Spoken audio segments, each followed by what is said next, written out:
Okay guys, in this lesson we take a look at the global switches settings under the V-Ray tab. So let's open up our render settings and see what we have.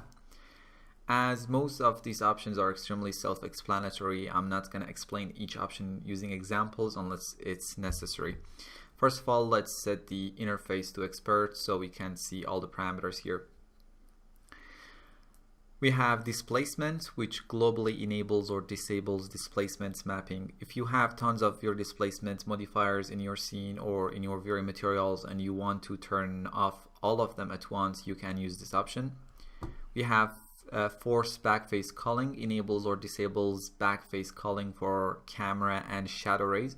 When this option is enabled, the surfaces of objects which are turned away from the camera will appear fully transparent. We have lights which turn on or off the lights that are already enabled in the scene. Hidden lights, this option controls the hidden lights in the scene. If you have hidden bunch of lights in your scene but they are still enabled in the modify panel, this option decides whether those hidden but enabled lights will be included in the render or not.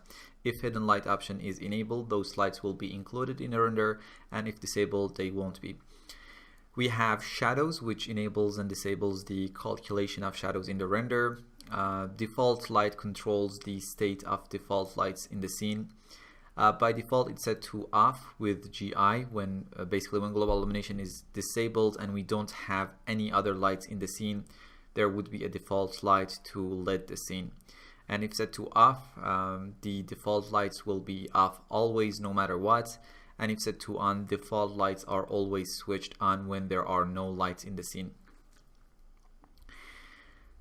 So if I turn off all the lights in the scene by disabling the lights option and set the default lights to on and render the scene,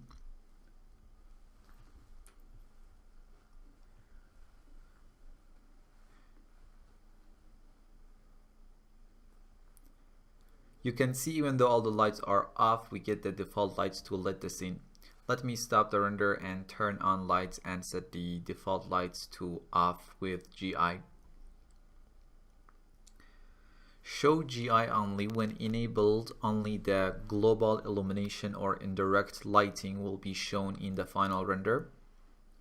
If I open up the frame buffer in the first render, show GI only is turned off, which is the default state, and in the second render it is turned on and we only get indirect lighting, basically only global illumination. Let's disable show GI only. Next we have probabilistic lights, and if I quote V-Ray guide, this option enables optimized sampling for scenes with many lights. When this option is disabled, V-Ray goes through each scene light and evaluates it at each hit point. In scenes with many lights and lots of GI bounces, this leads to a lot of shadow rays being traced and rendering can become extremely slow.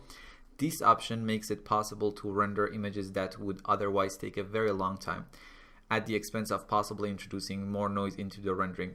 When this option is enabled, V-Ray randomly chooses the specified number of lights and evaluates only those. Lower values make the rendering faster, but potentially more noisy. Higher values cause more lights to be computed at each hit point, thus producing less noise but increasing render time. End of quote. In this scene, if I go to the perspective view, we have about 210 sphere lights. Now let's take a look at the few renders with and without probabilistic lighting. In the first render, probabilistic lights is off, and in the second one it is on. I used progressive image sampler and the render limit was 3 minutes for both of these two renders, and as you can see in the render with probabilistic lights on, we get a cleaner render.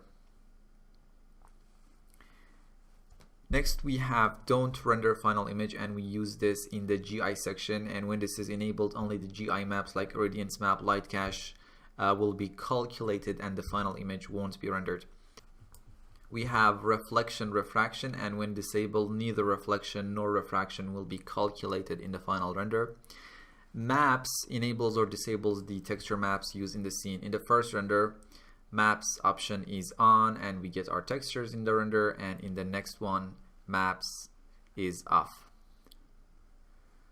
Let's enable it for now. Filter map enables or disables texture map filtering. We have filter maps for GI, which enables or disables texture filtering during calculation of GI and glossy reflections and refractions. When disabled, texture maps are not filtered for GI and glossy reflection refractions in order to speed up the calculations, and if this option is enabled, textures will be filtered. And GI filter multiplier is a multiplier for texture filtering for global illumination calculation. Override depth, if disabled, the reflection or refraction depth will be controlled locally within each material, and if enabled, none of the reflection or refraction depth in the materials can be higher than the value specified here. We have glossy effects. When enabled, all glossy reflections in the scene are replaced with non-glossy ones. And you can use this, for test renderings if you want to speed up the rendering in those phases. As you can see in the frame buffer, in the first render, glossy effects is on, and in the second one, it is off. And there is no glossy or blurry reflections in this render.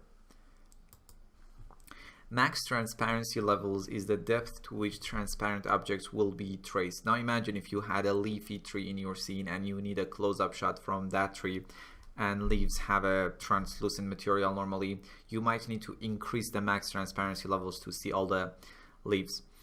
We have transparency cutoff, which controls when tracing of transparent objects will be stopped. If the accumulated transparency of array is below this value, this threshold here, no further tracing will be performed. And we have override material that we have used and discussed throughout the course. Basically, you can enable override material, define a material in this slot, and now all the objects in your scene will be rendered with that material unless you limit what the override material will be applied to using this include exclude list. Let me disable it for now. Max ray intensity suppresses the contribution of very bright rays, which may typically cause excessive noise or fireflies in the rendered image. Fireflies are those very bright individual pixels here and there. I think max ray intensity is on by default. For the next renders, I deleted 2/3 of the sphere lights in the scene. In the first render, max ray intensity is on and set to 20. And in the second one, it is off. You can see when it is off, we get very bright pixels here and there, and when max ray intensity is on and set to 20, we get rid of some of those very bright pixels or fireflies, but not all of them. In the next render, max ray intensity was set to 10, and now we get fewer of those fireflies. And in the next render, it was set to 5, which basically clears out those fireflies, even though possibly 10 would have been enough if we rendered the scene for a longer time. And if I compare the render in which max ray intensity was off and the one with max ray intensity set to 5, in that one, you can clearly see the difference. For now, let's set the max ray intensity to 5. Secondary rays bias is a small positive offset that will be applied to all secondary rays. This can be used if you have overlapping faces in the scene to avoid the black splotches that may appear. And we have legacy, sun, sky, and camera. And when disabled, which is the default state, V-Ray will use the improved and more accurate models. And if turned on, V-Ray will switch to the old sun, sky, and camera for, you can use this for compatibility issues if you loading an older scene or something like that. And we have 3ds Max photometric scale. When enabled, it aligns the V-Ray light, V-Ray sun, V-Ray sky, and V-Ray physical camera to the photometric units used by 3ds Max and its photometric lights. Okay, so that's about global switches rollout, and I will see you in the next lesson.